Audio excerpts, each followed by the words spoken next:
की आर्थिक स्थिति बहुत ज़्यादा खराब थी। शायद हमारी माता जी को अपने जेवर भी रखने पड़े हमें कि हम वहाँ रहते तो अकेले इंजीनियर डॉक्टर बनते, लेकिन यहाँ रहेंगे तो हजारों बच्चे डॉक्टर इंजीनियर बनेंगे। तो हम भाभी का बर्थडे एनिवर्सरी भूल जाते हैं। हम कोई बाहरी लोग नहीं हैं, हम केवल यहीं हमारी कम से कम 4 से 5 पीढ़ी तालबेड़ में ही निवास कर रही हैं। तक हम 3 बहन भाइयों ने पढ़ाई की है, तो हमारी माँ को हमने नहीं देखा है कि अच्छे से वस्त्र पहने हो कि अच्छा सा भोजन किया। यहाँ लोगों ने मजाक उड़ाया है, ना कि मनोबल बढ़ाने की जगह मनोबल गिराया। आज तालबेड़ में सबसे ज्यादा बच्चे हम पढ़ाते हैं। जो बात सर के मुंह से निकलती थी सीधी दिमाग में बैठती थी, अच्छी तरीके से समझ में आता था। आज बच्चे गुरु को गुरु का दर्जा नहीं दे रहे हैं। अखंड भारत में इंडिया, पाकिस्तान, बांग्लादेश, अफगानिस्तान, म्यांमार, भूटान, ये और कंट्रियां भी पूरे हिंदुस्तान कहते थे, जिसे विद्यार्थियों की कोई इमेज नहीं होती है। वस्त्र बने थे शरीर को ढकने के लिए, आज वस्त्र बन चुके हैं फैशन दिखाने के लिए।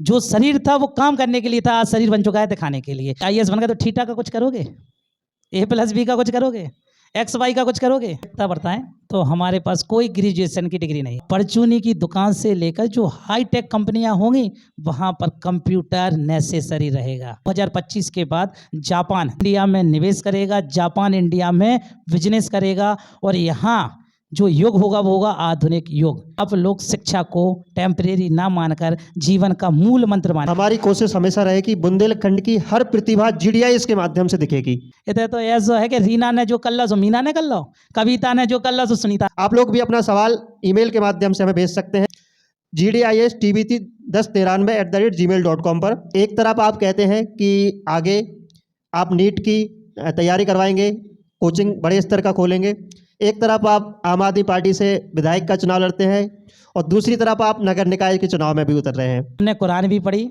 रामायण भी पढ़ी, भगवत गीता भी पढ़ी, बाइबल भी पढ़ी, तौरात भी पढ़ी, इंजील भी पढ़ी। जो एक हाथ में धर्म ले और एक हाथ में साइंस ले, तरक्की उसी इंसान की होगी। धर्म आपको ये सिखाएगा कि रहना कैसा है, और साइंस आपको ये सिखाएगी भविष्य में करना कैसा है। तो बहुत हम तो लड़की पैदा कर रहे हैं, हमें तो मोड़ा चाने दो, हम वंश कैसे आगे बढ़े। ऐसे पेड़ पे चुड़ैल लटकी थी, उल्टे पाँव हते, जो चंदा मामा है, जो एक डुकैया बैठी, जो आसमान नीचे है, तो कोई एक बार झाड़ू लगा रही थी, सो झाड़ू मारी, सो ऊपर चले गए।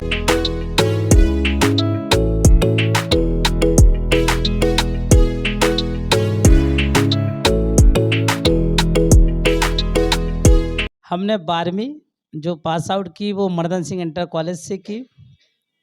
उसके बाद IIT का सपना था, उसकी तैयारी करने के लिए हम इंदौर गए। घर की आर्थिक स्थिति बहुत ज़्यादा खराब थी, शायद हमारी माता जी को अपने जेवर भी रखने पड़े, हमें वहाँ भेजने के लिए रिश्तेदारों से पैसे भी लेने पड़े।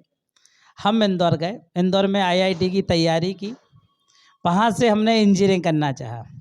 जब हम इंजीनियरिंग कर रहे थे तो फर्स्ट ईयर अच्छे से पढ़ाई की, सेकेंड ईयर अच्छे से पढ़ाई की, और थर्ड ईयर में जैसे आए तो हमें लगने लगा कि यहाँ हम इंजीनियर बन गए। सोचा कि इसमें केवल हमारा भविष्य है, इसलिए हमने वहाँ से इंजीनियरिंग छोड़ी और तालबेड़ में आए, कोचिंग पढ़ाने लगे। और कोचिंग पढ़ाते समय हमने ये सोचा कि हम वहाँ रहते तो अकेले इंजीनियर डॉक्टर बनते, लेकिन यहाँ रहेंगे तो हजारों बच्चे डॉक्टर इंजीनियर बनेंगे। और 2023 नई साल के बाद हम नीट का बैच स्टार्ट करने वाले हैं। जो बच्चे कोटा, दिल्ली, इंदौर जाते हैं मेडिकल की तैयारी के लिए, वो बच्चा अपने तालबेड़ में ही नीट की तैयारी करेंगे। शादी किस साल में हुई थी? शायद 2019, कन्फर्म याद नहीं है। 4 फरवरी 2019। भाभी जी से प्रेम नहीं है सर क्या? शादी भी डेट भूल गए आप, एनिवर्सरी याद नहीं रखेंगे, पिटेंगे नहीं घर पे क्या? हम आपको रियल बताएं, साइंस में इतना उलझ चुके हैं, चाहे हम सो रहे हों या घूम रहे हों या आप लोगों के बीच में हो, दिमाग में वही चलती रहती है। इसलिए कभी कभी तो हम भाभी का बर्थडे एनिवर्सरी भूल जाते हैं। तो वो भूलने पर आप लोग जानते हो होता क्या है, तो झगड़े स्वाभाविक है। अगला सवाल आया है, सर आपका जन्म कहाँ और कब हुआ था, और पालन पोषण जो हुआ आपका किस परिस्थिति में हुआ है, इस बारे में थोड़ा खुल के बताएं। हमारा जन्म तालबेड़ में ही हुआ था। जिस जगह हम रह रहे हैं, जिस जगह पढ़ा रहे हैं, उसी परिवार में हुआ था, उसी जगह हुआ था। हम कोई बाहरी लोग नहीं हैं, हम केवल यहीं हमारी कम से कम 4 से 5 पीढ़ी तालबेड़ में ही निवास कर रही हैं। और हमारा जन्मदिन 1 दिसंबर। हम वास्तविकता बताएं, जो हमारा पालन पोषण हुआ है उस समय जो घर की आर्थिक स्थिति थी वो बहुत ज़्यादा खराब थी। हमारे पिताजी अंडे का ठेला लगाते थे। उस समय आप सोचते होगे करीब 1 रुपये का एक अंडा आता था। जब वो दिन भर अंडे बेचते थे तो कम से कम 50 और 60 रुपये दिन मिलते थे।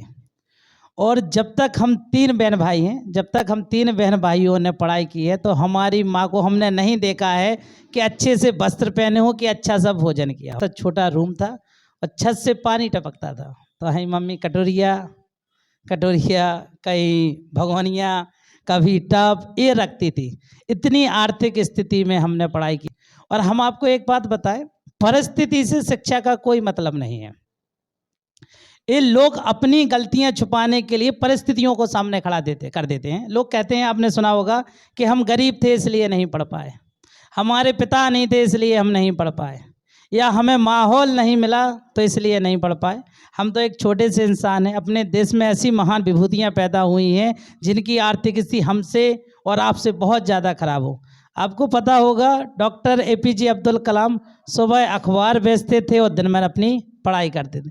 डॉक्टर भीमराव अंबेडकर उस जमाने में पढ़ाई करते थे जब दलितों को स्कूलों में प्रवेश नहीं दिया जाता था। तो ऐसी महान विभूतियाँ इन्होंने अपनी परिस्थितियाँ नहीं देखी और पढ़ाई की और देश में एक मुकाम हासिल किया। तो हम और आप उस परिस्थिति में तो है नहीं, हम और आप उस परिस्थिति में नहीं है। लेकिन हम लोग पढ़ना नहीं चाहते हैं, मेहनत नहीं चाहते, उसके लिए परिस्थितियों को क्या कर देते हैं, ब्लेम डाल देते हैं कि हम गरीब हैं इसलिए नहीं पढ़ पा रहे हैं, हमारे पास संसाधन नहीं है इसलिए हम नहीं पढ़ पा रहे हैं, हमारे माँ बाप पढ़े लिखे नहीं है इसलिए हम नहीं पढ़ रहे। इन परिस्थितियों से आप दूर हटके परिस्थितियों का सामना कीजिए ना। परिस्थितियों को परिस्थिति ना मानकर परिस्थितियों को एक मजबूत संकल्प मानिए। आप लोगों से एक छोटी सी निवेदन है, स्थितियों पर ब्लेम ना डाल के अपना लक्ष्य बनाइए, अपना सपना बनाइए और उस सपने को प्लान में कन्वर्ट कीजिए। एक दिन आप जरूर सफल होंगे। यदि आप अपनी पढ़ाई में मेहनत से पढ़ रहे हो, ईमानदारी से पढ़ रहे हो, तो हम ये कह सकते हैं सफलता में समय जरूर लगेगा, समय जरूर, लेकिन सफलता मिलेगी जरूर। परिस्थितियों को कोई भी बच्चा कभी दोष मत देना। परिस्थिति तो मौसम की भी खराब होती है ना, सूरज की भी परिस्थिति खराब होती है फिर भी वो निकलता है ना। तो इसलिए परिस्थितियों को आप कभी भी ब्लेम नहीं देना और अपनी मेहनत पर लगे रहना, जीवन में सफल जरूर होगे। कैसा रहा इधर पे सफ़र जो आपका रहा शुरुआत में? सर हम आपको वास्तविकता बताएं, जब हमने कोचिंग स्टार्ट की तो बहुत समस्याओं का फेस करनी पड़ी। और हम आपको रियल बताएं तो यहाँ लोगों ने मजाक उड़ाया है, ना कि मनोबल बढ़ाने की जगह मनोबल गिराया है। और लोगों तो पीठ पीछे बुराई भी करते थे, ये क्या पढ़ाएंगे, ये क्या पढ़ाएंगे, ये 2-4 बच्चे जाएंगे, इनसे कौन पढ़ेगा। आज तालबेट में सबसे ज़्यादा बच्चे हम पढ़ाते हैं। इस सर की शुरुआत में जो पढ़ाने का तरीका था वो वास्तविक तरीका जो पहले से शिक्षक पढ़ा रहे होते थे इधर पे, उनसे कुछ हटके था, कुछ अलग मिला या फिर वही मिला या उससे कम मिला? इसको थोड़ा विस्तार में बताएं। हमें अच्छी तरीके से याद है, हम लोगों की 12th हुई थी, उस समय केमिस्ट्री बहुत वीक थी और हम लोगों का 3 या 4 लोगों का बैच था जो मेरे स्टूडेंट्स थे। हम लोगों ने सर को मनाया था बहुत, तब जाकर सर ने शुरुआत की थी हम लोगों की केमिस्ट्री की। सर को लगभग वही 4 से 4:30 बजे उठना पड़ता होगा, तब जाके वो 5:30 में शुरुआत कर पाते थे बैच की। जो बात सर के मुंह से निकलती थी सीधी दिमाग में बैठती थी, अच्छी तरीके से समझ में आता था। और सर के ऊपर एक कमेंट जरूर करना चाहेंगे, रिएक्शंस की जो समझ सर को है, शायद ही तालबेट में क्या आपको ललितपुर में भी कोई ऐसा केमिस्ट्री का टीचर मिलेगा जिसको रिएक्शंस की ऐसी समझ है। ऐसे कर करके 12th की बैच भी सर ने एक्सेप्ट की। सर का जहाँ तक है बढ़ता ही रहा। तो सर का जो पढ़ाने का तरीका था, ऐसा नहीं था कि अगर हम 50 लोगों के बैच में बैठे हैं तो हेजिटेट हो रहे हैं कोई क्वेश्चन करने में। सर ये बोलते थे जो है आपका जैसा है आप करिए। एक स्टूडेंट का नाम था राजकुमार, तो फाइनेंशियल स्टेटस काफ़ी वीक था उसका। पहले वो हेजिटेट हुआ थोड़ा कि अब आते हैं सर की अगर फीस लेट हो जाए तो सर पढ़ाएंगे या नहीं पढ़ाएंगे। लेकिन जहाँ तक मैं याद है, सर ने आज तक किसी भी स्टूडेंट को फीस के लिए नहीं टोका।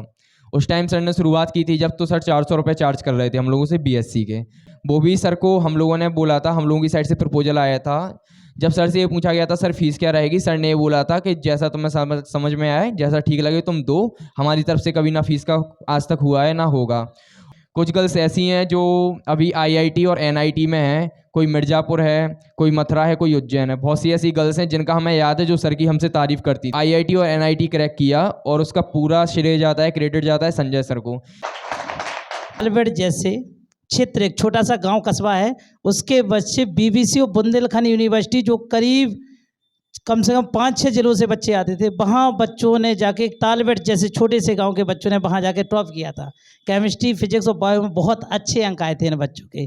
तो इन बच्चों की मेहनत रही। आज बच्चे गुरु को गुरु का दर्जा नहीं दे रहे हैं, वो केवल गुरु को एक माध्यम बनाए हुए हैं कि सर हम आपको पैसे दे रहे हैं, आप हमें पढ़ा रहे हो। वो एक समय जो दौर था, जो टीचरों का सम्मान था, मान सम्मान था, तो आज बच्चों से यही निवेदन है और रिक्वेस्ट है कि टीचर को टीचर की जगह समझें। आप उसे एक माध्यम मत समझें कि हम आपको पैसे दे रहे हैं और आप हमें पढ़ा रहे हो। आप टीचर को टीचर समझेंगे तो टीचर आपको बहुत आगे तक ले जाएगा, वो आपको सही मार्गदर्शन करेगा और आपका जीवन सफल हो जाएगा। महाभारत में 2 भाई थे, एक पांडु, एक धृष्टराज। पांडु के 5 पुत्र थे और धृष्टराज के 100 पुत्र। जब ये लोग शिक्षा लेने गए, एक हस्तिनापुर के राजा था। हस्तिनापुर माने आज इंडिया, और ये इंडिया नहीं, अखंड भारत। अखंड भारत में इंडिया, पाकिस्तान, बांग्लादेश, अफगानिस्तान, म्यांमार, भूटान, ये और कंट्रियाँ भी पूरे हिंदुस्तान कहते थे जिसे। ये जब 105 बच्चे अपने गुरु द्रोणाचार्य से शिक्षा लेने गए तो ये अपने राजमहल से बाहर निकले और इन्होंने वस्त्र कौन से भी राजकुमार वालों वस्त्र नहीं पहने, सादा कपड़े। और कहाँ पहुँचे? गुरु द्रोणाचार्य के पास शिक्षा लेने। और उस समय गुरु द्रोणाचार्य अपने आश्रम में शिष्यों को 3 बजे 4 बजे जब गुरु की नींद खुलती थी, जब डंडे से उठा के पीट के मारते थे। वो किनकी औलाद थे? राजा की थी ना। हम आप राजा की औलाद है नहीं है, फिर भी गुरु मारते हैं, डांटते हैं, पीटते हैं तो हमें बुरा लगता है। उन्हें लगा? नहीं लगा। इसलिए अर्जुन दुनिया का सबसे बड़ा धनुर्धर बना, भीम दुनिया का सबसे बड़ा गदाधारी बना, युधिष्ठिर दुनिया का सबसे ईमानदार व्यक्ति बना। किसके कारण? गुरु द्रोणाचार्य के कारण। लेकिन उन्होंने शिक्षा कहाँ प्राप्त की? गुरु के पास। उन्हीं के आश्रम में रहे, उन्हीं के कपड़े धोए, उन्हीं के लिए खाना बनाया, उन्हीं से शिक्षा ली। आज क्या माहौल बन चुका है शिक्षा का, और क्या माहौल बन चुका है शिक्षक का। यदि कोई शिक्षक किसी बच्चे को मार दे तो बच्चे कमेंट्स पास करते हैं। अरे कोई शिक्षक यदि बच्चे को मारा तो शिक्षक को खुशी नहीं होती है मारने से। मार इसलिए रहा कि भैया आपका भविष्य सुधर जाएगा, पढ़ लो आप, आपकी लाइफ सुधर जाएगी। शिक्षक को कुछ नहीं मिलने वाला। आप जो 2-4 पैसे देते हो उससे केवल शिक्षक का घर चलता है, उसका परिवार चलता है। सबसे पहले गुरु हम और आपके माता पिता होते हैं, जो हमें बोलना, चलना, खेलना, कूदना, खाना पीना सब सिखाते हैं। उसके बाद प्राथमिक माता पिता, फिर द्वितीयक आप जहाँ शिक्षा प्राप्त कर रहे हो। कोर्ट ने विद्यार्थियों को मारने के ऊपर रोक लगा रखी है, विद्यालयों को, कोचिंग संस्थान वालों को। इस बारे में आपका क्या विचार है? आजकल जो बच्चे हैं वो शारीरिक कमजोर हैं और मानसिक भी कमजोर है। इस बात को आप लोग मानते हो ना? यहाँ बच्चे बैठे हुए हैं, हम किसी बच्चे की बेइज्जती कर दें, किसी बच्चे को हम मार दें तो उसके फोकस में क्या आ गई? कमी आ गई। विद्यार्थी ने अपना स्टेटस बना लिया है कि हमसे कोई कुछ नहीं, और सारा खेल है दिखावे का, वास्तविकता कुछ नहीं। बच्चा घर जाएगा और मानसिक कमजोर है, मानसिक कमजोर है तो गलत रास्ता इख्तियार करेंगे। शायद कुछ बच्चे ऐसे होते थे वो कोचिंग छोड़ देते थे, स्कूल छोड़ देते थे। कुछ बच्चे इतने ज़्यादा मेंटली डिस्टर्ब हैं वो सुसाइड तक पहुंच जाते थे। तो कोर्ट ने कहा भैया आपको पढ़ना तो है नहीं, तो जो टीचर है उनसे हम ये कह दे रहे हैं कि भैया आप मारो नहीं, जो पढ़ेगा उसे पढ़ाइए, जो नहीं पढ़ेगा उसे नहीं पढ़ाइए। आपको मानने का कोई अधिकार नहीं है। और हम आज भी आप लोगों से कहे, विद्यार्थियों की कोई इमेज नहीं होती है। विद्यार्थी माने विद्यार्थी, उसे शिक्षा अर्जित करना है किसी भी माध्यम से। गुरु मारे तो शिक्षा लेना है, गुरु प्यार करे तो उसे शिक्षा लेना है। गुरु की मार ना कभी बुरी होती है ना कभी बुरी होगी। उन्होंने देखा होगा बच्चे भी पहनावा बदल चुका है, विद्यार्थियों का पहनावा वो अपने माँ बाप के अकॉर्डिंग नहीं पहनते हैं, लोगों को दिखाने के लिए पहनावा पहनते हैं। पहले जो वस्त्र चलते थे, अपन आदि मानव से मानव में कन्वर्ट हुए, इतिहास साइंस सबने पढ़ी ना। वस्त्र बने थे शरीर को ढकने के लिए, आज वस्त्र बन चुके हैं फैशन दिखाने के लिए। जो शरीर था वो काम करने के लिए था, आज शरीर बन चुका है दिखाने के लिए। इसलिए लोग अपनी इमेज, अपना स्टेटस बढ़ाने लगे हैं। और 20, 25, 30 लोगों में यदि किसी की इंसल्ट करोगे तो उसे बुरा लगता है। माँ बाप को बच्चों से प्रेम हो गया, तो हमारे माँ बाप को बच्चों से प्रेम नहीं था, और हमारे दादा दादी को अपने बच्चों से प्रेम नहीं था, उन्हें ज़्यादा प्रेम था। आज जो प्रेम है वो दिखावे का प्रेम है। तो ये दुनिया जो चल रही है, अपन लोग विदेशी चीज़ों का क्या कर रहे हैं? स्वीकार कर रहे हैं, यूरोपियन सभ्यता को अपन एक्सेप्ट कर रहे हैं, और यूरोपियन सभ्यता अपने देश के लिए नुकसानदायक और खतरेदायक है। सभी लोग बच्चे ये शिक्षा पूरी करने के बाद ये सोचते हैं कि नौकरी करें, अगर नौकरी के अलावा ये लोग और कुछ नहीं कर सकते क्या? पढ़ाई के बाद जब पढ़ना है, इतनी मेहनत से हम सारे सब्जेक्ट पे अगर कमांड करते हैं और एक नौकरी के लायक हम बन सकते हैं, तो नौकरी के अलावा और भी भविष्य में चीज़ें हो सकती हैं। क्या हो सकती हैं वो सब, क्या क्या आप? मैथ क्यों पढ़ाई जाती है, कभी विचार किया? एक्स आ गए, वाई आ गए, a+b का होल स्क्वायर आ गया, थीटा आ गए, पढ़े ना ये क्यों पढ़ाए जाते हैं? इनका हमारे जीवन में कोई महत्व नहीं है, आपको पता है ना। जब आप जॉब करने जाओगे, मान लो रेलवे में जॉब कर रहे, बैंक में जॉब कर रहे, SSC IAS बन गए, तो थीटा का कुछ करोगे, a+b का कुछ करोगे, XY का कुछ करोगे? ये मालूम क्यों पढ़ाई जाती है? इन्हें पढ़ने से आपका दिमाग विकसित होता है। जो आप आज जो शिक्षा पढ़ रहे हो, फिजिक्स पढ़ते हो, केमिस्ट्री पढ़ते हो, सर इसे पढ़ने से फ़ायदा क्या? हमने इलेक्ट्रॉन देखे ही नहीं केमिस्ट्री में, हमने सर प्रोटॉन देखे ही नहीं, हम कैसे मान लें कि इस वायर में इलेक्ट्रॉन बह रहा है? कैसे मान लें फल नीचे गिरा, गुरुत्वाकर्षण है? कैसे मान लें सर? नहीं देखा ना गुरुत्वाकर्षण। लेकिन इन्हें क्यों पढ़ाया जाता है? इन्हें पढ़ाने से आपका दिमाग विकसित होता है, और दिमाग विकसित होने का मतलब नौकरी नहीं। आप किसी भी फील्ड में जाओगे, यदि आप मेंटली प्रिपेयर हो तो उस फील्ड में बहुत अच्छा करोगे। यदि आप पढ़ लिख के खेती भी करोगे और किसानी भी करोगे, तो आज जिस समय जो किसान खेती कर रहा है उससे कई गुना ज़्यादा आप फायदा करोगे। जिस दिन आप पढ़ लिख के व्यापार करोगे, तो आज व्यापारी जितना कमा रहे हैं ना, उससे कई गुना ज़्यादा आप पैसा कमाओगे। तो शिक्षा का मतलब ये नहीं कि आप नौकरी करें, शिक्षा का मतलब ये होता है कि आप अपने दिमाग को बढ़ा रहे हैं, और दिमाग बढ़ने से आपके सोचने की क्षमता बढ़ जाएगी, और सोचने की क्षमता बढ़ने से आपके दैनिक जीवन में जो भी घटनाएं घटित होंगी, समस्याएं, उनको समाधान करने के लिए आप तत्पर रहोगे। जब हम पढ़ते थे तो मैथ अच्छी थी, हम सारे सब्जेक्टों को बराबर समझ देते थे, क्योंकि हमने जितनी भी पढ़ाई की एक टाइम टेबल बना के की। लेकिन जैसे ही हम केमिस्ट्री पढ़ते थे तो हमें ऐसा लगता था इसमें कुछ रह गया है, थोड़ा और पढ़ा जाए, इंटरेस्ट जगता था। चाहे इसे गॉड गिफ्ट का हो, चाहे परमात्मा की कृपा रहो कि इंटरेस्ट इसकी ओर भागा। मैथ ऐसा नहीं, मैथ कमज़ोर सब्जेक्ट रहा है, मैथ अच्छा सब्जेक्ट है, और मैथ आपके फ्यूचर के लिए भी अच्छा सब्जेक्ट है। अगला सवाल जो है वो किसी ने मेल किया है, धर्मेंद्र नाम से है। वो जानना चाहते हैं कि किस फील्ड में आपने पढ़ाई करी है जिससे आप केमिस्ट्री में इतना बेहतर शिक्षक बन पाए हैं। वास्तविकता बताएं तो हमारे पास कोई ग्रेजुएशन की डिग्री नहीं है। हमने इंजीनियरिंग की थी सेकंड ईयर तक, थर्ड ईयर में छोड़ के भाग आए थे। अब केमिस्ट्री कहाँ से आई? हम किताबों का निरंतर अध्ययन करते रहते हैं। आज भी हम 8 से 9 घंटे पढ़ाते हैं, करीब 3 से 4 घंटा खुद के लिए समय निकालते हैं पढ़ने के लिए। और हमें पढ़ने का इतना शौक़ है, चाहे वो 9th की बुक हो, चाहे 10th की बुक हो, चाहे किसी भी बुक हो, यदि बुक हमारे पास रखी है, यदि हमारी रात में भी नींद खुलती है, आज भी है बेटे, यदि रात में भी नींद खुलती है या नींद नहीं आती तो हम पढ़ना स्टार्ट कर देते हैं। और यही निरंतरता से आज हम अच्छा पढ़ा रहे हैं और भविष्य में और अच्छा पढ़ाएंगे।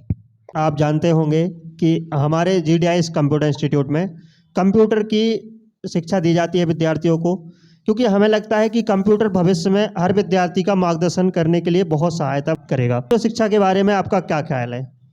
आने वाला युग आधुनिक युग है।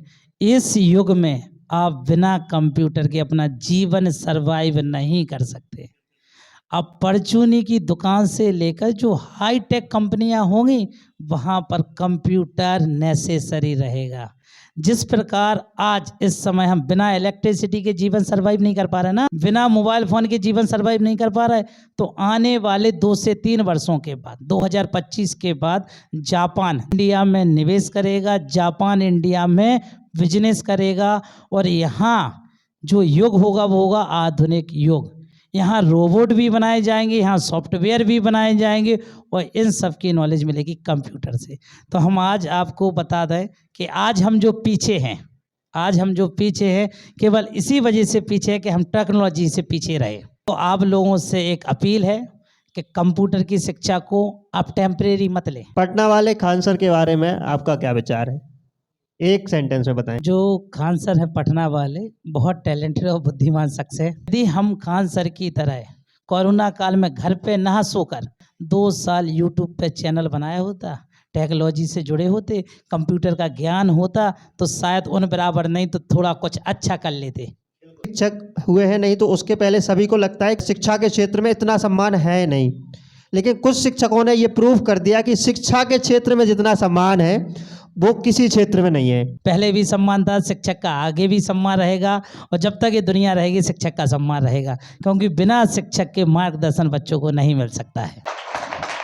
हमने ये इनिशिएटिव स्टार्ट करी शिक्षा कॉफी विद जीडीआईस, इसका नाम भी हमने रखा शिक्षा, एक बार में शिक्षा ही कह सकते हैं। कॉफी विद जीडीआईस का मतलब है कि डिस्कशन के लिए सबसे अच्छा जो साधन होता है वो कॉफ़ी या चाय हम लोगों की मानी जाती है। तो ये इनिशिएटिव के बारे में आपका क्या ख्याल है? देखिए, जो आपने प्रोग्राम स्टार्ट किया है थालबेट में नहीं, हमें ललितपुर जिला में किसी ने भी ऐसे प्रोग्राम नहीं किए जो शिक्षा को आगे बढ़ा सके। इस प्रोग्राम से जो हजारों बच्चे लाखों लोग देखेंगे तो उन्हें शिक्षा के प्रति जागरूकता आएगी। शिक्षा वो कुंजी है जिससे दुनिया के सारे ताले खोले जा सकते हैं। दौलत, शोहरत, पैसा, मान, सम्मान, ये सब किससे मिलेगा? शिक्षा से। और सर, हम आपका बहुत बहुत धन्यवाद करना चाहते हैं। आपने जो शुरुआत की है ये इस क्षेत्र को शिक्षा के क्षेत्र में बहुत आगे बढ़ा के ले जाएगी। यहाँ पर बच्चों को जो जागरूकता की कमी है, इस बच्चों को अवेयरनेस आएगी, जागरूकता आएगी, और ये बच्चे बहुत मेहनती बच्चे हैं। ऐसे बच्चे देखे कि हम सुबह 4:30 5 बजे 5 साढ़े 5 बजे बच्चों को बुलाते हैं तो लड़कियाँ साइकिल से आ जाती हैं, कहाँ से आ रही, किसी न किसी गाँव से आ रही। उन बच्चों में लगन है, ये बच्चे मेहनती है, लेकिन ये बच्चे विफल इसलिए है, इन्हें अवेयरनेस की कमी है, इन्हें जागरूकता की कमी है। सर, आपने जैसे ये प्लेटफॉर्म रखा है, ये प्लेटफॉर्म इस क्षेत्र को, इस क्षेत्र के बच्चों को बहुत बड़ी बुलंदियों तक ले जाएगा। ये अपने क्षेत्र के लिए गौरव की बात है, उपलब्धि की बात है, सीखने को मिल रहा है। और बच्चों को टीचर से पूछने का, अपनी जीवन की समस्याएं, अपनी शिक्षा के क्षेत्र की समस्याएं क्वेश्चन करने का मौका मिल रहा है। नहीं तो टीचर पढ़ाते रहते और बच्चे पढ़ते रहते। आप लोग, हम बार बार कह रहे हैं, आप लोग शिक्षा को टेम्परेरी ना मानकर जीवन का मूल मंत्र मानिए। और ये जो प्लेटफॉर्म है ये बहुत ऊंचाइयों तक जाएगा। ऐसा प्लेटफॉर्म आपको कहीं नहीं, मैं 12th पास हो जाना, ग्रेजुएशन करने बाहर चले जाना, ऐसे टीचर आपको समझाने वाले कहीं नहीं मिलने वाले, क्योंकि वहाँ टीचरों को सैलरी मिलती है, वे आपका नाम भी नहीं जानते हैं। लेकिन सर, एक छोटी सी, अपने यहाँ कंप्यूटर की फीस इतनी सी छोटी सी, चटनी चूरन का इजाद, सस्ती पढ़ाई में इतनी अच्छी उपलब्धि आपके लिए दे रहा है, तो आप लोगों को इससे सीखना चाहिए और इससे आगे बढ़ना चाहिए। फैकल्टी, अच्छे टीचर, उन्हें भी हम यहाँ लाने की कोशिश करेंगे और प्रयास करेंगे कि वो भी जीडीआईएस प्लेटफॉर्म पर खड़े होकर बच्चों को मार्गदर्शन दे, जिससे बच्चों का भविष्य बन सके। हमारी कोशिश हमेशा रहे कि बुंदेलखंड की हर प्रतिभा जीडीआईएस के माध्यम से दिखेगी। गवर्नमेंट की कमी है, ये सरकार है, इस वजह से वैकेंसी नहीं निकल रही है। तो सर, अकॉर्डिंग टू यू सरकार को ब्लेम करना कहाँ तक ठीक है और कितना इसमें गलत है? आपने जो कहा वैकेंसी की समस्या, तो वैकेंसी की समस्या तो इंडिया में है, क्योंकि हम और आप 150 करोड़ पार कर चुके हैं। कोई भी भारत सरकार किसी भी दल की हो, बेरोजगारी पर लगाम नहीं लगा सकती। बात करते हैं हम लोग रिजर्वेशन की, आरक्षण की, तो इसमें दोष नहीं देना है।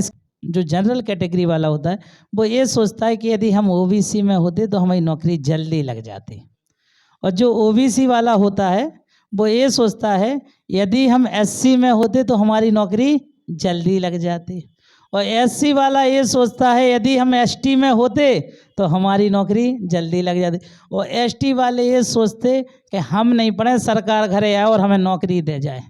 क्योंकि लोगों को जो उपलब्ध है लोग उसमें खुश नहीं हैं, लोग मेहनत करना नहीं चाह रहे। आपको हम बताएं, हिंदुस्तान के रिकॉर्ड में यदि सबसे ज़्यादा गवर्नमेंट सर्वेंट कोई करता है तो जनरल कैटेगरी वाला करता है, नॉट ओबीसी, नॉट एससी। लेकिन हम और आप कैटेगरी पे अपनी कमियां छुपाने के लिए आरक्षण को दोष देते हैं। अरे आरक्षण है, लेकिन आप जा तो सोचिए, जनरल के लिए वहाँ संख्या ज़्यादा है, जहाँ आरक्षण कम है तो वहाँ संख्या भी कम है।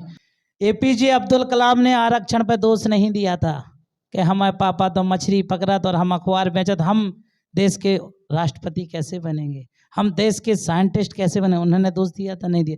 डॉक्टर भीमराव अंबेडकर जी ने उस समय पढ़ाई की थी जब लोग दलितों को स्कूल में प्रवेश नहीं, उन्होंने आरक्षण को दोष नहीं किया था।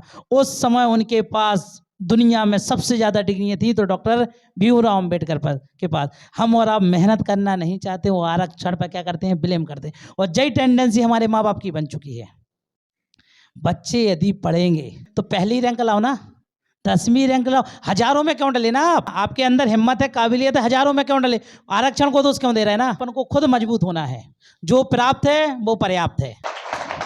प्लेटफॉर्म बच्चों के मार्गदर्शन के लिए, बच्चों को आगे बढ़ाने के लिए बहुत बढ़िया है।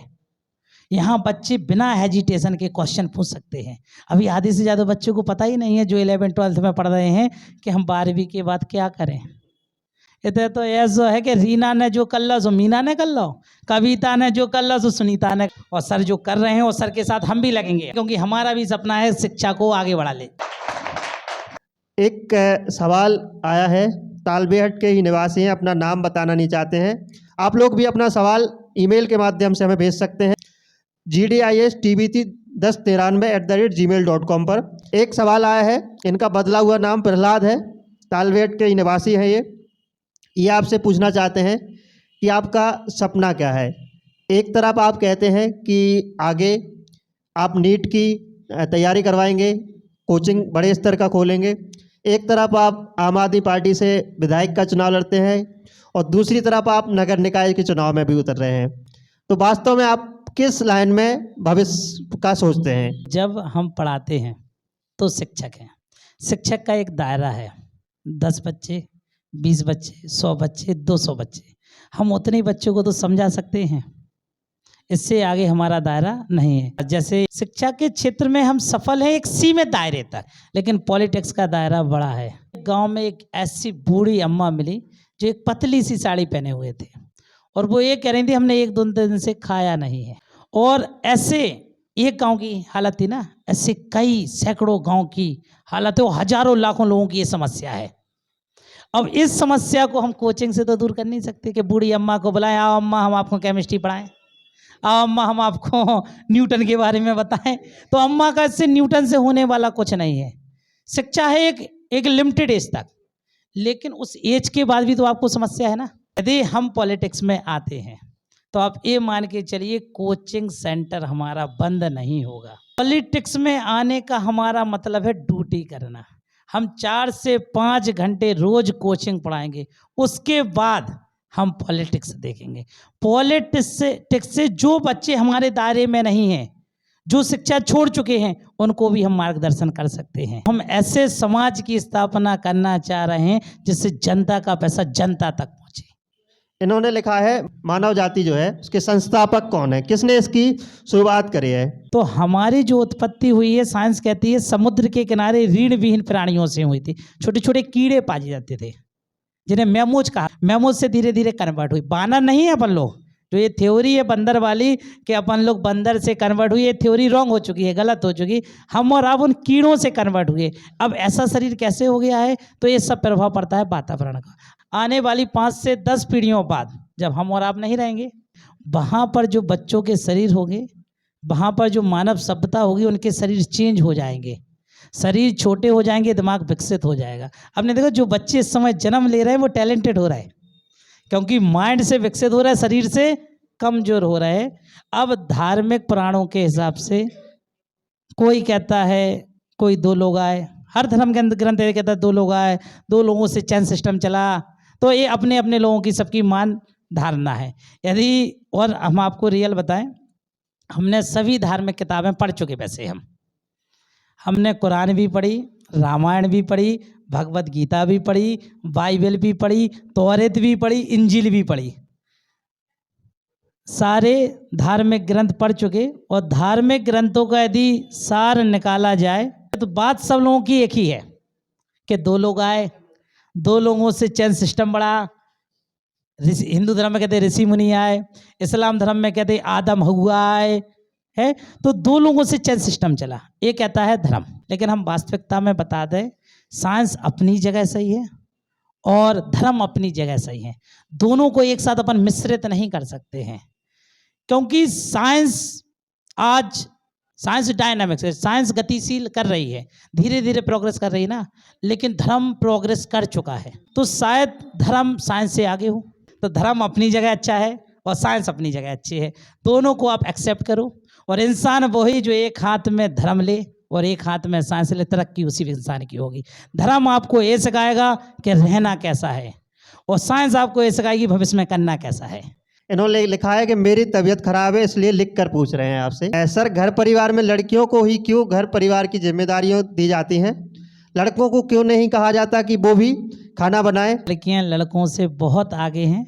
यदि लड़कियों को मौका दिया जाए तो लड़कों से आगे बढ़ सकती हैं और तरक्की कर सकती हैं। लेकिन हम और आप जिस माहौल में हैं और हमारे माँ बाप जिस माहौल में रह चुके हैं, तो जब अपनी मम्मी थी तो मम्मी को उनके मम्मी पापा ने डाला तुम्हें ऐसा नहीं करने, भैया ऐसा कर सकत, बंदी वो अपन पे लगाएंगी। ये क्या है, जो अनुवांशिकता नहीं चली जाती है, जेनेटिक्स, वो पीढ़ी दर पीढ़ी चीज़ें चली आ रही हैं। लेकिन हम और आप जागरूक हैं, हम और आप उस जेनेटिक्स अनुवांशिकता से घिर चुके हैं। लेकिन हम और आप अपनी आने वाली पीढ़ी के साथ ऐसा ना करें, धीरे धीरे अपनी पीढ़ी भी विकसित होने लगेगी। लेकिन हम भी ऐसा करने लगे जैसे आज अपने माँ बाप कर रहे हैं, लड़कियों की शादी के बाद उनके सास ससुर कर रहे हैं। यदि हम भी अपनी पीढ़ी के साथ ऐसा करने लगे तो वो भी वैसे ही गुलाम रहेंगी। तो आज हम और आप समझदार हो गए, अपने माँ बाप समझदार नहीं थे, वो पीढ़ियों से बेड़ियों से घिरे हुए थे, तो वो अपन पे प्रेशर डालते हैं। लेकिन अपन समझदार है, अपनी लड़कियों को लड़कों से कम ना आके उन्हें लड़कों की अपेक्षा ज़्यादा पढ़ाएं। किसी के यहाँ लड़कियाँ हो गई तो लोग दुख होती है, लड़का चाहिए, हमें लड़का चाहिए। एक गाँव में ज़्यादा है शायद है, और बूढ़े पुरानों की सोच ज़्यादा है, हमें तो लड़का जाने तो बहू जा लड़की हो गई। और कुछ तो समस्या इंडिया में ऐसी है कि 2-2 3-3 लड़कियां हो जात तो उस महिला को डिवोर्स भी दे दिया जाता है, निकाल दिया, दूसरी शादी कोई विचार बना लगा। ओ बहुत तुम तो लड़की पैदा कर रही, हमें तो मोड़ा चाने दो, हम वंश कैसे आगे बढ़े, ऐसी खुद बातें। लेकिन हम आपको बता दें वास्तविकता को, और जो भी अभिभावक सुन रहे हो या देख रहे हो वो भी समझ लें कि लड़कियां लड़कों से अच्छी होती हैं, बढ़ के होती हैं। यदि आप लड़कियों का अच्छा ज्ञान और अच्छे संस्कार दोगे तो लड़कों से ज़्यादा कामयाब होंगे। यदि लड़कियों की आप शादी भी कर दोगे 500-1000 किलोमीटर दूर, यदि माँ बाप कष्ट में होंगे तो लड़कियां मिलने आएंगी और पूछने आएंगी, और जितनी मदद होगी तो लड़कियां करेंगी। इसलिए हम कह रहे हैं अभिभावक को भी ऐसे प्रोग्रामों में लाएं आप, इससे अभिभावक भी समझे कि हमें बच्चियों को बढ़ावा देना चाहिए, बच्चियों को नहीं टोकना चाहिए। बच्चे घूमे कोई दिक्कत नहीं, बच्चियां जाए सो दिक्कत, अरे उन बच्चियों को भी पढ़ाओ। विद्यार्थी का सवाल है, न्यूटन की शिक्षा किस स्कूल में हुई होगी? गुरुकुल में या जो आधुनिक विद्यालय चल रहे हैं उनमें? कंट्रियाँ हैं वो अपने देश से करीब 100 वर्ष आगे हैं। जब हम और आप चेला गुरु चलते थे, आश्रम थे, गुरुकुल थे, तो वहाँ पर स्कूल थे। क्योंकि आज वो लोग गैलेक्सियों की बात करती हैं, स्पेस की बात करते हैं, और हम लोग बल्ब लाइट पे भी थे, मोबाइल फ़ोन पे भी थे, तो वो हम और आपसे आगे थे। तो शायद जिस स्कूलों में आज हम और आप पढ़ रहे हैं ना, उसी स्कूलों में इसी स्तर के स्कूलों में न्यूटन ने पढ़ाई की होगी। उस समय गुरुकुल नहीं थे, वो हम और आपसे आगे थे। जब हम शायद शिक्षा की शुरुआत कर रहे होंगे तो वहाँ पर गुरुकुल था। जब हमारे यहाँ गुरुकुल था तो वहाँ पर एडवांस स्कूल हो चुके थे। आज हमारे पास स्मार्ट हैं, वो लोग हम और आपसे आगे बढ़ चुके हैं। बेंटन ये अमेरिकी कार्टून है, उस बेंटन में देखा आपको स्पेस की बातें सिखाते हैं, दूसरी गैलेक्सी की बातें सिखाते हैं। और अपने यहाँ फलाने पेड़ पे चुड़ैल लटकी थी, उल्टे पाँव हते, जो चंदा मामा है, जो एक डुकैया बैठी, जो आसमान नीचे है, तो कोई एक औरत झाड़ू लगा रही थी, सो झाड़ू मारी, सो ऊपर चले गए। अपने लोग क्या बातें बताते हैं, ये लोग वो लोग कौन से बताते हैं, अपने बच्चों को क्या सिखाते हैं, स्पेस की बातें। न्यूटन जब अध्ययन कर रहे होते तो उस समय जैसे आज अपने पास स्कूल हैं, ऐसे स्कूल उनके पास होंगे।